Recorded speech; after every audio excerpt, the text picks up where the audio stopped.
प्रणाम ताजश्री। आयुष्मान भव। शरद ऋतु में खुली खिड़की के पास क्यों खड़े हैं आप? क्या तुम नहीं जानते विदुर कि मैंने इच्छा मृत्यु की प्रच्छादन ओढ़ रखी है? ऋतु मेरा क्या बिगाड़ लेगी? अकेला था विदुर, यहां खड़ा माता श्री के दर्शन कर रहा था। मेरी प्रतिज्ञा और मेरे अंतःकरण में महायुद्ध चल रहा है विदुर, और स्वयं मैं रणभूमि हूं। देख रहा हूं इस युद्ध को, देखे चला जा रहा हूं, किंतु हस्तक्षेप नहीं कर सकता।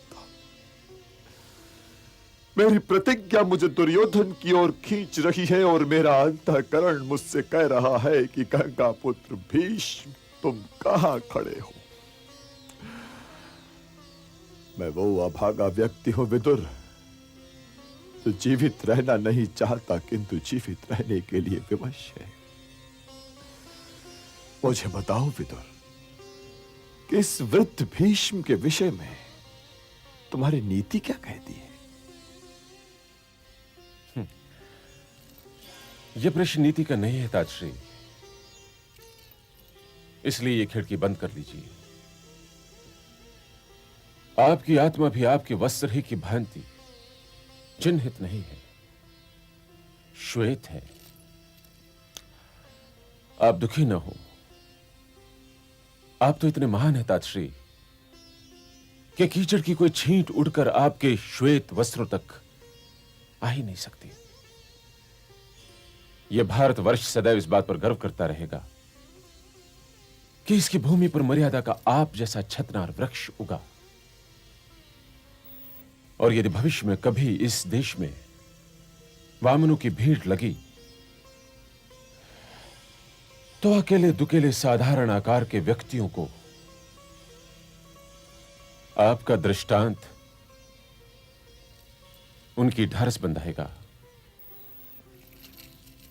और वो आपका नाम लेकर भारतवर्ष को उन वामनों से बचाने का प्रयत्न करेंगे।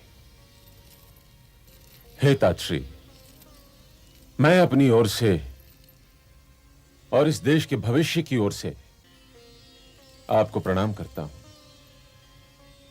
जो भार उठाए आप जीवित हैं, यदि उसका आधा भार भी आपके इस शिष्य विदुर को उठाना पड़ता, तो कदाचित उसके उद्राशय के साथ साथ उसकी नीति की कमर भी टूट चुकी होती।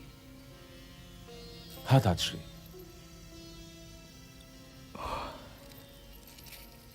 अरे ये क्या पुत्र? नहीं ताजश्री, यहां बैठो। यह मेरा सौभाग्य है ताजश्री। मैं जब चाहूं इन चरणों में बैठ सकता हूं। मुझसे मेरा यह सौभाग्य न छीनिए। मेरे पास यूं भी कर्तव्य तो बहुत है, किंतु अधिकार बहुत कम है ताजश्री, बहुत कम। यदि मैं ये जानता न होता कि तुम तो इन परिस्थितियों में सुखी रह नहीं सकते, अन्यथा इस समय तुम्हें सुखी रहने का आशीर्वाद देने को बहुत जी चाह रहा है पुत्र। नहीं ताजश्री, ये आशीर्वाद आप उस हस्तिनापुर के लिए रखिए जो हमारे अस्त हो जाने के पश्चात सूर्योदय देखने के लिए जीवित रहने वाला है। ऐसा कौन सा समाचार ले आए हो पुत्र विदुर? यह सूचना मिली है ताजश्री कि वासुदेव कृष्ण शांति की आशा अब भी नहीं छोड़े हुए हैं, और वो स्वयं शांति दूत बनकर आ रहे हैं। वासुदेव श्री कृष्ण तो आशा और निराशा दोनों ही से परे हैं पुत्र विदुर, दोनों ही से परे। ये तो संभव ही नहीं कि श्री कृष्ण कुछ चाहें और वो ना हो। वो यदि आ रहे हैं तो मुझसे और तुमसे, द्रोणाचार्य और कृपाचार्य से ये कहने आ रहे हैं कि युद्ध का कोई विकल्प नहीं रह गया है। वो हमसे ये कहने आ रहे हैं विदुर कि आप लोग देखिए, पांडव तो शांति का द्वार खुला रखना चाहते हैं। वो हम वृद्ध लोगों से युद्ध की आज्ञा लेने आ रहे हैं पुत्र विदुर, आज्ञा। क्योंकि तुम देख लेना, दुर्योधन उठेगा और उन पर सारे शांति के मार्ग बंद कर देगा। महाराज को समझाइए ताजश्री, महाराज को समझाइए। तुम्हारा महाराज समझने और समझाने की सीमाएं कब का पार कर चुका है वत्स। वो ये सीमाएं कब का पार कर चुका है।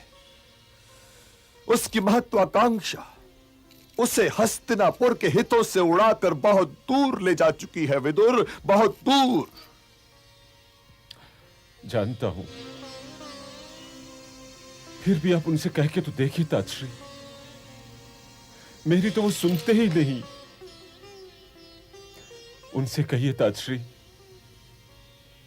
कि हस्तिनापुर की सुरक्षा के लिए वो उत्तरदायी है।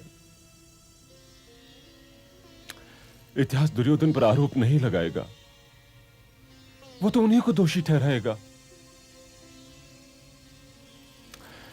इसलिए वो हस्तिनापुर के साथ यदि न्याय नहीं कर सकते तो न करे, किंतु उस पर दया तो करे। उनसे कहिए कि वासुदेव जो शांति प्रस्ताव लेकर आ रहे हैं, वे इसे स्वीकार करें कि इसके अतिरिक्त हस्तिनापुर की सुरक्षा के सारे मार्ग स्वयं वही बंद कर चुके हैं, स्वयं वही बंद कर चुके हैं।